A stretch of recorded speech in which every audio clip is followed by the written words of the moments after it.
देखिए जरा, किसे मनाना ज्यादा मुश्किल है, शिवपाल यादव या आजम खान? एक नाम बता दीजिए। ये आपने थोड़ा लेट पूछा, मैं दोनों को मना चुका हूं। ज्यादा मेहनत किस में लगी? नहीं, दोनों को मना लिया, अब कोई मेहनत की जरूरत नहीं है। नहीं, वैसे इसमें सबसे ज्यादा मेहनत किस पे लगी? नहीं, वो कोई बात नहीं, अब तो मना लिया। अच्छा अखिलेश जी, ये जो आपने अभी कहा, मेरा आपसे एक सवाल यहां पर यह है कि अगर योगी आदित्यनाथ जी की बात की जाए तो उनकी दूसरी सरकार के 1 साल जो हैं वो पूरे हो गए। सबसे ज्यादा दिन तक लगातार उत्तर प्रदेश के मुख्यमंत्री रहने का रिकॉर्ड भी बना लिया है। अखिलेश जी, योगी आदित्यनाथ के कौन कौन से काम से आप सबसे ज्यादा खुश हैं? विरोध हम देखते रहते हैं हमेशा। मैं जिस काम से खुश हूं, मैंने अभी अभी देखा वो काम। सड़क पर गाय मां जा रही थी, सांड थे, तो मैं आपके पास समय पे नहीं पहुंच पाया, बड़ा आराम से आना पड़ा मुझे अभी अभी। और जो 1 साल की आप बात कर रहे हैं, देखिए कितने होशियारी से सरकार 1 साल के बारे में पूछना चाहती है। आप सरकार में 2017 में आए थे, 17 से लेकर के अभी तक आपने 7 बजट पेश किए हैं। और दिल्ली की सरकार, क्योंकि प्रधानमंत्री जी भी उत्तर प्रदेश से हैं, तो आपने 10 बजट पेश किए हैं। 10 और 17 बजट, आपको हिसाब किताब 17 बजट का देना चाहिए। आप 1 साल की उपलब्धि मत पूछिए। अखिलेश जी, लेकिन एक बात बताइए, कुछ तो ऐसा होगा, जैसे आपने बहुत सारे काम किए, विपक्ष ने उस जमाने में आपकी तारीफ भी की, कुछ तो ऐसा होगा जो आपको पसंद आया गौ माता के अलावा? देखिए, मैं हालांकि जिस जगह मैं बैठा हूं उस संस्था के खिलाफ या चैनल के खिलाफ नहीं बोल सकता हूं, लेकिन मुझे एक लीडर का स्टेटमेंट बहुत अच्छा लगा। हालांकि वो पब्लिक स्टेटमेंट था, हो सकता वो इस स्टेटमेंट को यहां कैसे लिया जाए, तो मुझे बड़ा अच्छा लगा। उन्होंने कहा कि देखो, हवाई जहाज बेच दिए इन्होंने, रेलवे बेच दिया, हमारी जितनी भी प्रॉफिटेबल कंपनीज थी, सरकारी संस्थान थे, वो बेच दिए, और भी जो चीजें दिखेंगी वो बेच दी हैं, लेकिन एक चीज खरीद ली उन्होंने सबको दिखाने के लिए, अखबार और मीडिया। अच्छा, तो ये मेरा नहीं है, ठीक है, ये किसी ने कहा, मैं आपको उनका मैं कोट कर रहा हूँ। ठीक है, कोई बात नहीं, मैं आपको रोकूंगा नहीं, और हम बिलीव भी इसमें करते हैं कि जो आपकी बात है वो एग्जैक्टली वैसी जाती है। नहीं, वो शब्द गलत हो सकता है, कोई बात नहीं सर, लेकिन मुझे एक चीज बताइए, आप सड़क पर गाय देख रहे हैं, आप सड़क पर गाय देख रहे हैं, लेकिन योगी जी कहते हैं कि हमारे प्रदेश में 33 लाख करोड़ का निवेश आने वाला है। 2017 से पहले इस राज्य में निवेश करने से लोग डरते थे। मैं विपक्ष के होने के नाते और सदन में मैंने भी इस बात को कहा, अगर वो इन्वेस्टमेंट के लिए हमसे कुछ सहयोग चाहें तो हम सहयोग करने के लिए तैयार हैं। और आज जो आप दिखा रहे हैं, आप दिल्ली से लेकर के लखनऊ तक बड़े बड़े होर्डिंग्स पे आप देख रहे हैं कि यूपी जो स्टेट है वो एक्सप्रेसवे स्टेट है। तो आखिरकार एक्सप्रेसवे किसने दिए? इंफ्रास्ट्रक्चर के बारे में जब आप बात करते हैं तो इंफ्रास्ट्रक्चर किसने दिया? जो आप कह रहे हैं कि हम बिजली 24 घंटे उपलब्ध करा रहे हैं, उसके बैकग्राउंड में किसने काम किया? तो आप कहीं ना कहीं पाएंगे कि पुरानी सरकारों ने भी काम किया। जो आप दिखा सक रहे हो उसकी वजह से इन्वेस्टमेंट ला रहे हो। ओके अखिलेश जी, मेरे एडिटर्स यहां पर हैं, उनसे भी हम बातचीत करेंगे, लेकिन कुछ दिन पहले विधानसभा में हमने एक चीज देखी, और इसके लिए मैं जरा वहां पर जाऊंगा। योगी आदित्यनाथ जी ने आपकी पार्टी पर अपराधियों को संरक्षण देने का आरोप लगाया और कहा कि माफियाओं को वो मिट्टी में मिला देंगे। उन्होंने क्या कहा था, एक बार मैं आपको सुनाना चाहता हूं, ये जरा इसको प्ले ऑन करिए यहां पर। इस माफिया को मिट्टी में मिला देंगे। सरकार किसी है, सरकार किसी है, गफलत में हो, ये माफिया है, इनको मिट्टी में मिलाने का काम करेंगे। अब ये इन्होंने क्या कहा, मैं चाहूंगा नेक्स्ट टाइम थोड़ा ऑडियो थोड़ा लाउड रखिएगा। इन्होंने कहा कि मैं उनको मिट्टी में मिला दूंगा, लेकिन आपने कहा कि वो सिर्फ फिल्मी डायलॉग बाजी करते हैं। नहीं, अगर आप मिट्टी में मिलाने की बात कर रहे हैं तो मैंने कई बार on the floor of house इस बात की मांग की है कि आप टॉप 10 माफियाओं की सूची जारी करिए और टॉप 100 की सूची जारी करिए। आखिर सरकार को कौन रोक रहा है जो टॉप 10 की माफियाओं की सूची नहीं जारी कर रहे हैं? और ये मुख्यमंत्री जी बता रहे हैं कि मिट्टी में मिला देंगे। आप सोचिए, अभी कुछ दिन पहले प्रोग्राम था जिसके ऊपर न जाने कितने मुकदमे थे, इनके बगल में बैठा था। क्या माफिया बगल में नहीं बैठा था?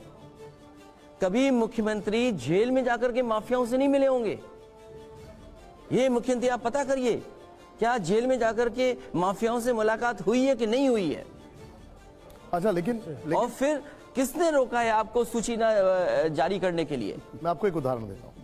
अभी जो उमेश पाल का जो मामला हुआ, उसमें बीजेपी ने सीधे सीधे कहा कि 2 आरोपी एनकाउंटर में मार दिए, 6 आरोपी गिरफ्तार हुए, जगह जगह बुलडोजर चला जाए, अब अवैध हथियार बरामद हो रहे हैं। वो कह रहे हैं कि हमने जो कहा वो किया। देखिए, अभी आपने मुख्यमंत्री जी की बात सुना दी, लेकिन मैं क्या कह रहा था वो आवाज नहीं आई। आवाज तो मेरी नहीं सुनी गई ना। आप अब बता दीजिए। तो आवाज केवल आपने कहा मिट्टी में मिला दे। मैंने कहा रोकता कौन है मिट्टी में मिलाने से? आपको कौन रोकता है? आपको आप मिलाओ मिट्टी में। ओके। और फिर हम तो ये कहते हैं सबको मिलाओ। क्यों नहीं मिलाते सबको? आप बताओ, माफिया क्रिकेट खेल रहा था, क्रिकेट डीएम एसपी इंतजाम कर रहे थे कि बॉलिंग किधर से होनी है, पिच किधर है। उस पर मैं आऊंगा, हमारे एडिटर्स यहाँ पर हैं। अखिलेश भाई, ये मैं आपसे एक सवाल पूछना चाहता हूँ छोटा सा, कि आप मुख्यमंत्री, पूर्व मुख्यमंत्री रह चुके हैं और आज वर्तमान मुख्यमंत्री के साथ एक आपकी बहस निरंतर चलती है जो उत्तर प्रदेश की यथार्थ को लेकर है। मगर मुझे लगता है कि देश आपकी ओर एक दूसरी दृष्टि से भी देखता है कि आने वाले दिनों में क्या आपकी राजनीतिक भूमिका, आप स्वेच्छा से उसे पुनः मुख्यमंत्री पद प्राप्त कर उत्तर प्रदेश के बिगड़े हालात को सुधारने तक सीमित रखेंगे, या 24 के इलेक्शन में देश के संदर्भ में भी आपके दिमाग में कुछ सपने हैं, कुछ खाके हैं, कुछ सरोकार हैं जिनमें सहमति असहमति की बात हो सकती है? देखिए, बहुत महत्वपूर्ण सवाल है और इसलिए भी सवाल बड़ा बनता है कि अभी तक की जो भारतीय जनता पार्टी की दिल्ली में सरकार बनी है उसमें उत्तर प्रदेश की भूमिका रही है। और मुख्यतः अगर हम देखें तो समाजवादी पार्टी उत्तर प्रदेश में ही एक ताकत के रूप में है। पिछला चुनाव भी समाजवादी पार्टी ने पूरे जोरदारी से लड़ा, अपने संगठन को साथ लिया, अपने कार्यकर्ताओं को लिया साथ, और जो मनोबल और जो मैनिफेस्टो हो सकता है उसके तहत हम लोगों ने चुनाव लड़ा। लेकिन बहुत मार्जिनल लॉस हुआ हम लोगों को। हम जीत के करीब करीब गए लेकिन जीत नहीं पाए और हार गए। तो जो भूमिका है समाजवादी पार्टी की उत्तर प्रदेश में भारतीय जनता पार्टी को कैसे रोकें, क्योंकि उत्तर प्रदेश में अगर भारतीय जनता पार्टी को रोकने में हम लोग कामयाब हो गए तो भारतीय जनता पार्टी देश में रुक जाएगी। ये जमाना दिखाने का ज्यादा है, आपने काम किया हो न किया हो, लेकिन अगर आप दिखाने में कामयाब हो जाओ। मैं इसमें 2 चीजें जोड़ता हूं। जब मैं सरकार से बाहर हो गया और एयरफोर्स को एक्सप्रेसवे पे अपनी एक्सरसाइज करनी थी तो देश के सभी चैनल वो चीज दिखा रहे थे कि 2018 में ये एक्सरसाइज हो रही है, एयरफोर्स के एयरक्राफ्ट टचडाउन करके जा रहे हैं, हरकुलस उतर रहा है, जा रहा है। लेकिन मैंने देश का एक भी चैनल ये कहते हुए नहीं सुना कि ये जो एक्सप्रेसवे बना है ये समाजवादी सरकार के समय बना था और उस समय मुख्यमंत्री कौन था, उद्घाटन नेताजी ने किया है, वो एक भी चैनल ने नहीं कहा। ये स्टेटमेंट तो हम सब ने दिखाया कि कैसे आपने कहा कि योगी जी खुद अगर एक्सप्रेसवे पे चलेंगे तो उनको समझ में आ जाएगा, और आपका ये स्टेटमेंट तो सभी चैनल को ने दिखाया, और आपने कहा कि जब वो चलेंगे एक्सप्रेसवे पे तो खुद समाजवादी पार्टी को वोट देंगे। नहीं, हमने दिखाया, सबने दिखाया। वो उस समय की बात नहीं कर रहा हूँ, उस समय टीवी 9 चैनल नहीं था। मैं 2018 की बात कर रहा हूँ, लेकिन मैं जिस चैनल में था एक्सरसाइज हो रही थी उस समय। लेकिन मैं उस समय तो कहा मैं सर आ रहा हूँ, एक सवाल मैं आपसे क्विकली लेना चाह रहा हूँ। आपने कहा कि ये लोग लिस्ट जारी क्यों नहीं करते हैं, ये आपने कहा एनकाउंटर्स, वो अपराधियों की बात की जाए। अब वो सवाल करते हैं और उनका ये कहना है कि अतीक अहमद जो थे वो आप ही की पार्टी में रहे थे, सांसद भी बने। नहीं, मैं स्वीकार करता हूं इस बात को, कि मैं इस बात को स्वीकार करता हूं कि एक समय पर अतीक अहमद कई दलों में रहे हैं जी, कई दलों से। मान लीजिए मैं क्यों किसी दल का नाम लूं, बीजेपी हमारे दल का नाम ले रहा है, मैं और दलों को घसीट लाऊं। मैं स्वीकार करता हूं एक समय पर समाजवादी पार्टी में थे, लेकिन समाजवादी पार्टी में रहे नहीं। वो आज समाजवादी पार्टी में नहीं है, पिछले कितने वर्षों से समाजवादी पार्टी में नहीं है, ये बीजेपी के लोग बताएं। क्या पिछले लोकसभा में थे समाजवादी पार्टी के साथ? तो आप स्वागत कर रहे हैं जो कार्रवाई हो रही है अतीक अहमद के खिलाफ? सवाल वो नहीं है, सवाल ये है कि ये इसकी जड़ में कौन है। क्या आप ये मानोगे कि जमीनों को लेकर के बीजेपी और बीजेपी के मंत्री जो भी सरकार में जिनका नाम आया था और जो बीजेपी का सदस्य जिसकी हत्या हुई, क्या ये बीजेपी के लोग नहीं थे? जिसके साथ तस्वीर हमारी चला रहे थे वो क्या बीजेपी के लोग नहीं थे? आखिरकार बीजेपी का रोल क्या था? तो इसका मतलब बीजेपी को स्वीकार करना चाहिए कि उनके पास लॉ एंड ऑर्डर के लिए, या जो आप स्टेटमेंट्स देते हैं कि मिट्टी में मिला देंगे, तो इसका मतलब क्या हुआ आपके लिए? ठीक है, आपका लॉ ऑर्डर क्या है? ठीक है, लॉ एंड ऑर्डर पे मैं एक सवाल आपसे पूछूंगा, पहले राजगोपालन जी और सबके पास में आ रहा हूं सर। हाँ, आपने दक्षिण भारत गया है, मौका स्टालिन का फंक्शन में गया, परसों ममता बनर्जी के साथ थे, केसीआर के साथ थे, आपका रूप क्या कि ऑल इंडिया में आने का है? वो उत्तर प्रदेश से सीमित है। मैं उत्तर प्रदेश में रहूंगा और समाजवादी पार्टी की मुख्य भूमिका उत्तर प्रदेश में होगी। और मुझे खुशी है इस बात की कि बहुत सारे देश के नेता, चाहे वो मुख्यमंत्री तमिलनाडु हो स्टालिन, मुख्यमंत्री तेलंगाना केसीआर साहब, इनसे कई बार मुलाकात हुई है, आदरणीय ममता बनर्जी जी, आदरणीय नीतीश कुमार जी, ये सब प्रयास कर रहे हैं। और शरद पवार जी भी, ये सब इस प्रयास में हैं कि कोई विकल्प तैयार हो, या कोई फ्रंट हो, अलायंस हो, या कोई रूप तैयार हो। और कई बार ये बात निकल करके आती है बातचीत में कि जो रीजनल पार्टी, जो पार्टी जिस स्टेट में अच्छा काम कर रही है, उसको वहां मौका देना चाहिए, उसको और ताकत देनी चाहिए दूसरे दलों को। जी जी प्रभु जी, आपने कहा कि काम बोलता है, शुरू में भी कह रहे हैं कि आपने बोलता है, और समाजवाद का नाम लिया। जो राजगोपाल ने सवाल अच्छा उठाया कि आप ऐसी जगह जा रहे हैं, आप में और ममता में कॉमन क्या है, किसी को समझ नहीं आ रहा। केसीआर में आपके कॉमन क्या है, तो समझ नहीं आ रहा है। और जब आप कहते हैं उत्तर प्रदेश से प्रधानमंत्री, 8 प्रधानमंत्री उत्तर प्रदेश ने दिए हैं। नेताजी को मैं काफ़ी पुराने सालों से जानता था। नेताजी का रोल राष्ट्रीय राजनीति में ज़्यादा रहा। उत्तर प्रदेश में मुख्यमंत्री बाद में बने, उससे पहले राष्ट्रीय रोल करते थे। क्या उनका बेटा जो समाजवाद, जो उनकी हेरिटेज को आगे लेकर के बढ़ रहा है, वो देश के अंदर रोल प्ले से इतना घबरा क्यों रहा है? बहुत सीनियर हैं और राजनीति को और विचारधाराओं को बहुत अच्छी तरह समझते हैं आप। नेताजी के बहुत करीब थे आप।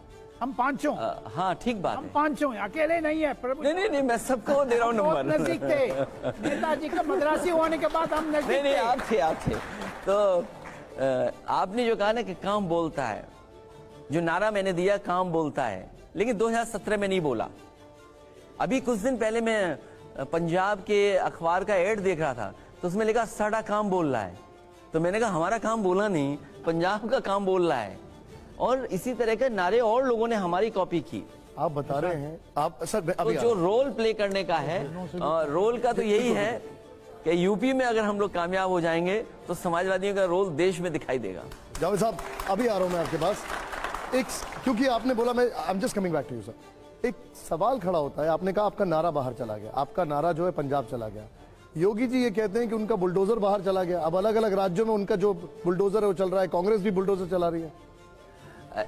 मैं मुख्यमंत्री जी को बताना चाहता हूं, कई मौकों पर कहा कि बुलडोजर का दिमाग नहीं होता, बुलडोजर में दिमाग नहीं होता, बुलडोजर कोई और चलाता है। आज आप चलवा रहे हो, कल कोई और चलाएगा। ये बुलडोजर संस्कृति से हमारा समाज नहीं चल सकता है। आप किसी शहर चले जाएं, सब इलीगल बना हुआ है। आप नोएडा में बता दीजिए मुझे, जिसको डराना धमकाना हो, अभी मैं उसमें बिल्डिंग लॉ के अनुसार बनाई नहीं होगी बिल्डिंग। किसी को धमकाना हो, किसी को क्लोज डाउन करना हो, आज हम दिखा सकते हैं वो चीजें। आखिरकार बुलडोजर बीजेपी के ऊपर क्यों नहीं चल रहा, बीजेपी के लोगों के ऊपर क्यों नहीं चल रहा? केवल मुस्लिम हो उन पे चलेगा बुलडोजर? आप कानून में भेदभाव क्यों कहते हैं? आप केवल मुस्लिम पे बुलडोजर चलाएंगे, आप केवल विरोधी लोगों को चलाने के लिए बुलडोजर चलाओगे, और आम लोगों को ये मैसेज देने के लिए कि देखो हम कितने ताकतवर हैं, हम कितना लॉ एंड ऑर्डर को मानते हैं। मैं उनसे ही जानना चाहता हूं, जिस मुख्यमंत्री आवास में रहते हैं, हम सब लोग रहे मुख्यमंत्री आवास में, क्या उसका नक्शा पास है? अखिलेश जी, जावेद साहब बड़ी देर से एक सवाल पूछा जा रहा है, प्लीज। अखिलेश जी, जिस भी विपक्ष के नेता को हम लोग सुनते हैं वो यही कहता है देश खतरे में है, बीजेपी बर्बाद कर रही है देश को, चाहे उत्तर प्रदेश में हो या दिल्ली में हो। और आज आप भी वही बात कर रहे हैं। ये भी एक सत्य है कि कोई भी पॉलिटिकल पार्टी विपक्ष में अकेले इस पोजीशन में नहीं है जो बीजेपी से लड़ रहे हैं। लेकिन हम जब सुनते हैं कोई फेडरल फ्रंट बन रही है, कोई थर्ड फ्रंट बन रही है, कांग्रेस कोई और फ्रंट बना रही है स्टाइल, आप लोग कुछ और बना रहे हैं, तो ये कब ये दिन आएगा जब बिल्कुल ही नष्ट नाबूद हो जाएगा सब कुछ, तब आप लोग साथ आएंगे, या कोई उम्मीद रखी जाए कि ऐसी सद्बुद्धि सबके आप लोग सब पे आएगी कि आप लोग सब साथ जुटेंगे? क्योंकि पहले जो देखा गया एक ही चीज़ कामयाब हुई है, वो कांग्रेस के खिलाफ 87 में और उसके पहले जनता पार्टी में जब 1-to-1 हुआ था। तो भविष्य में क्या ये उम्मीद की जाए या छोड़ दी जाए? कोई संभावना है 1-to-1 होने की एटलीस्ट ज़्यादातर सीटों में? देखिए, किसी न किसी को त्याग करना पड़ेगा, और त्याग की उम्मीद उससे मत करिए जो जमीन पे लड़ रहा हो। इसलिए नेशनल पार्टी जो है उन्हें अपनी भूमिका तय करनी चाहिए। हमारा कार्यकर्ता जेल जा रहा है, हमारे लोगों पे मुकदमे लग रहे हैं, हमारे लोगों पे झूठे फंसाए जा रहे हैं, आखिरकार कब तक? वहां का झांसी का पूर्व विधायक है, मौके पे नहीं, सीडीआर में कहीं डिटेल्स नहीं, डाटा कहीं नहीं है, रिकॉर्ड उसका, लेकिन क्योंकि वो समाजवादी पार्टी का मजबूत विधायक है, उस क्षेत्र में प्रभावशाली है, ईडी, सीबीआई, इनकम टैक्स सब डाल दिया। अरे ये विभाग हमें दे दो, आप बताओ कोई बच के दिखा दे। आज अगर हम पे आरोप लग रहा है तो ये विभाग दूसरों को दे दो, वो दूसरे फंसा दें। जब कांग्रेस की सरकार थी तो कांग्रेस फंसाती थी, आज बीजेपी की सरकार तो बीजेपी फंसा रही है, तीसरा दल आ जाएगा, उसकी सरकार आ जाएगी तो वो फंसाएगा। तो आखिरकार ये कर क्या रहे बीजेपी के लोग? जी रामकृपाल जी। अखिलेश जी, इसी पर मैं एक सवाल, आप ये बताइए कि इतने मौके मिले समाजवादियों को, 6 प्रधानमंत्री इस देश में हुए, लेकिन 5 साल का कार्यकाल तो छोड़िए, 2.5 साल से ऊपर कोई नहीं चला। अब आप बताइए कि अगर आप और केसीआर और ममता बनर्जी मिलकर के गैर भाजपाई, गैर कांग्रेसी विकल्प बनाने जा रहे हैं, तो मेरा कहना है कि 70 सालों में इस देश में गैर भाजपाई, गैर कांग्रेसी विकल्प 2.5 साल भी नहीं चला है। देखिए, जो बात आप कह रहे हैं कि अगर हम पीछे मुड़ के देखें तो कोई अनुभव बहुत ठीक नहीं रहा, क्योंकि अनुभव से ही हम लोग सीख करके और अनुभव से ही हम लोग आगे निकल करके आए हैं। उस समय जो परिस्थितियां रही होंगी, पॉलिटिकल परिस्थितियां हमेशा लगभग वैसी होती हैं, लेकिन जो परिस्थिति पैदा आज भारतीय जनता पार्टी ने पैदा कर दी है, मैं ये कहता हूं बहुत सारे लोग हैं जो कहीं ना कहीं एक प्रोग्राम के तहत जुड़ना चाहते हैं। जैसे मुझे याद है कि तेलंगाना के मुख्यमंत्री जी का कई बार इस तरह का प्रपोजल है कि हम किसान को लेकर के ये हमारा एजेंडा है, नौजवानों को लेकर के हमारा ये एजेंडा है। और फिर अगर हम सब मुख्यमंत्री जी को देखें जो इस कोशिश में हैं कि सब साथ आ जाएं, अगर हम वेस्ट बंगाल देखें, आदरणीय ममता बनर्जी का उनका अपना कोई ना कोई स्टेट में ऐसे प्रोग्राम्स है जो उन्होंने चला के दिखाए हैं और एग्जेम्पलरी वर्क है उनका। अगर हम तमिलनाडु देखें, वहाँ एग्जेम्पलरी वर्क है, तेलंगाना में एग्जेम्पलरी वर्क है, इरिगेशन के क्षेत्र में या किसी और क्षेत्र में देखें हम, तो इस तरह ये जो जितने मुख्यमंत्री हैं उनके पास काम करने का अनुभव है और वो देश को बचाना चाहते हैं, क्योंकि जिस रास्ते पे भारतीय जनता पार्टी है उससे देश आगे नहीं बढ़ने वाला। क्या दावा करते हैं आप कि आप गरीबों को आगे बढ़ा रहे हैं, आप खाना देने जा रहे हैं, अनाज दे रहे हैं, 100 रुपए का अनाज दे रहे हैं आप, और कहते हैं हम अनाज से चुनाव जीत रहे हैं। 100 रुपए का अनाज और इतना बेकार अनाज। कांग्रेस बड़ी दुश्मन है या बीजेपी बड़ी दुश्मन है? यूपी में नहीं, यूपी में हमारे लिए तो बीजेपी दुश्मन है बड़ी, कांग्रेस है कहाँ।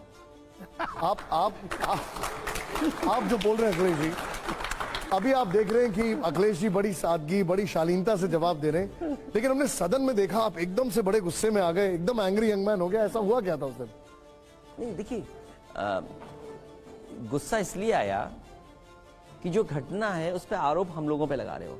देखिए, मेरे ऊपर कोई मुकदमा नहीं है, हमने कोई और गलतियां की हो वो अलग बात है, लेकिन मुकदमा हमारे ऊपर नहीं है कोई। और मुख्यमंत्री जी पे कितने मुकदमे थे, हमारे उत्तर प्रदेश के पहले मुख्यमंत्री हैं जिन्होंने न जाने कितनी धाराएं थी उनके ऊपर, वो अपने मुकदमे वापस लिए। और डिप्टी सीएम है, वो भी मुकदमे, जाने कितने मुकदमे हैं उनपे, और उनपे तो मुकदमा वो है जैसे कभी कभी गली मोहल्ले में कोई नौजवान पर्ची, पूजा पाठ की पर्ची नकली छपवा लेता है, वो चंदा इकट्ठा कर लेता है।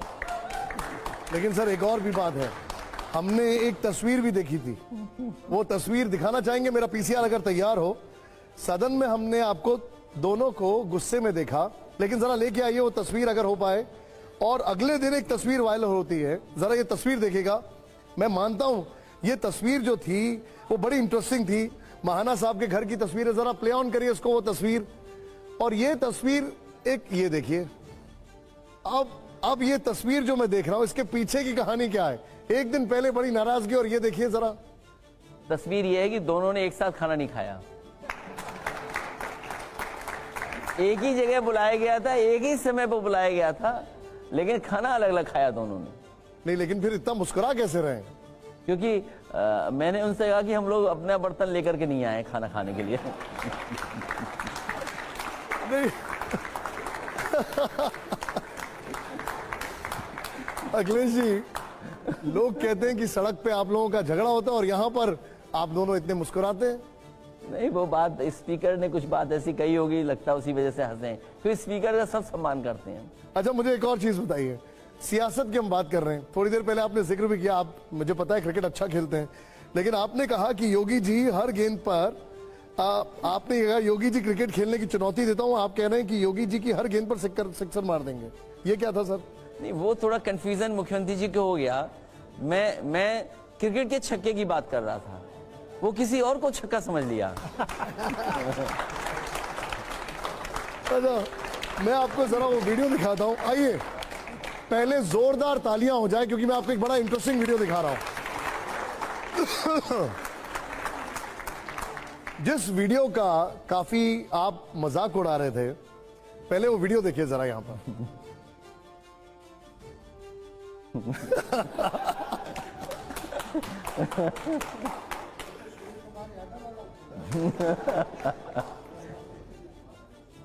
अखिलेश जी, वैसे इसमें दिक्कत क्या है?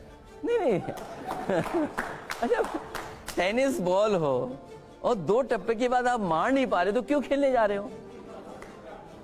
और यही नहीं है, फुटबॉल मैच, यहाँ जितने नौजवान बच्चे हैं या जो फुटबॉल में रुचि रखते होंगे, फुटबॉल मैच ऐसे नहीं देखा जाता है अकेले बैठ के आप फुटबॉल मैच देख रहे हैं, अपने दोस्तों के साथ बैठ के देखते हैं, कोई ना कोई किसी टीम को सपोर्ट करते। तब हमारे मुख्यमंत्री जी को क्योंकि सोशल मीडिया पे फोटो डालनी थी, उन्होंने टीवी ऑन किया और अपना मैच की तस्वीर खिंचवा दी, उसके बाद जाके सो गए। उन्हें ये भी नहीं पता कि बाद में मैच में हुआ क्या था। नहीं, लेकिन वो कहते हैं कि हम क्रिकेट भले ही अच्छा ना खेलें लेकिन सरकार अच्छे से चला रहे हैं। क्या सरकार अच्छे चला रहे हैं? सड़कों पे सांड घूम रहे हैं। अच्छा, ये बताइए, ये क्रिकेट मैच की चुनौती मानी कि नहीं मानी उन्होंने? नहीं, वो क्योंकि उनका क्षेत्र नहीं है, क्योंकि मैं उस क्रिकेट को इसलिए कह रहा था कि इस यूपी में सबसे अच्छा स्टेडियम हमने बनाने का मौका मिला और रिकॉर्ड टाइम में बनाया, जिसमें आज आईपीएल या इंटरनेशनल मैचेस हो रहे हैं। आपके 5 साल गुजर गए, आपने कोई इंटरनेशनल स्टेडियम नहीं बनाया। मैंने कहा अपने यहाँ बना लेते, बनारस में बना देते, अब शायद बनाने जा रहे होंगे, तो कम से कम स्पोर्ट्स की फैसिलिटी तो क्रिएट कर देते। अच्छा, अब मैं आपको एक और शॉट दिखाता हूँ, ये एक और वीडियो दिखाता हूँ, ये है अखिलेश जी का वीडियो, जरा दिखाइए क्रिकेट का। वहां पे टेनिस बॉल नहीं है, लेकिन ध्यान से देखिए।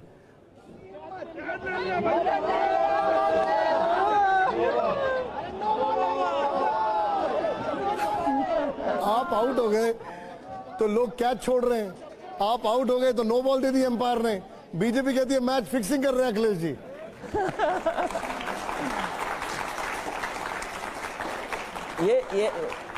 यही सरकार चलाने का तरीका होता है कि कब उनसे नो बॉल बुलवानी है। नहीं, लेकिन एक बात बताइए, तो ऐसे फिक्स करके खेलेंगे कैसे आगे? नहीं, अब नो बॉल है तो नो बॉल है, उसमें मैं क्या कर सकता हूँ? एम्पायर नो बॉल बोल रहा है।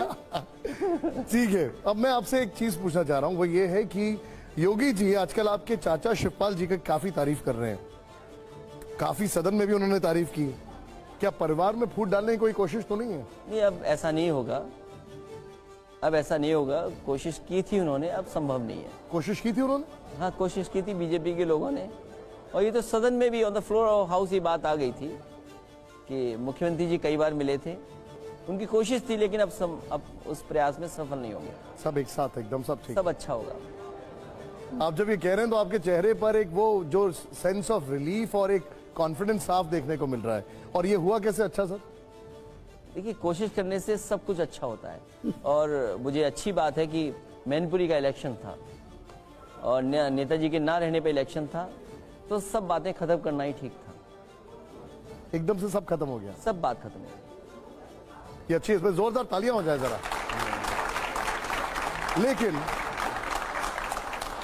लेकिन अब कहानी में ट्विस्ट है अखिलेश जी, आप बीजेपी में फूट डालने की कोशिश कर रहे हैं, ये वो आरोप लगा रहे हैं। मैं आपको एक ट्वीट दिखाता हूं, फिर से जरा वहां जाना पड़ेगा। 18 मार्च को समाजवादी पार्टी की मीडिया सेल से एक ट्वीट किया गया, बाद में शायद इसको डिलीट भी कर दिया गया, अगर मैं गलत न्यूज। और प्ले ऑन करिए इसको यहां पर।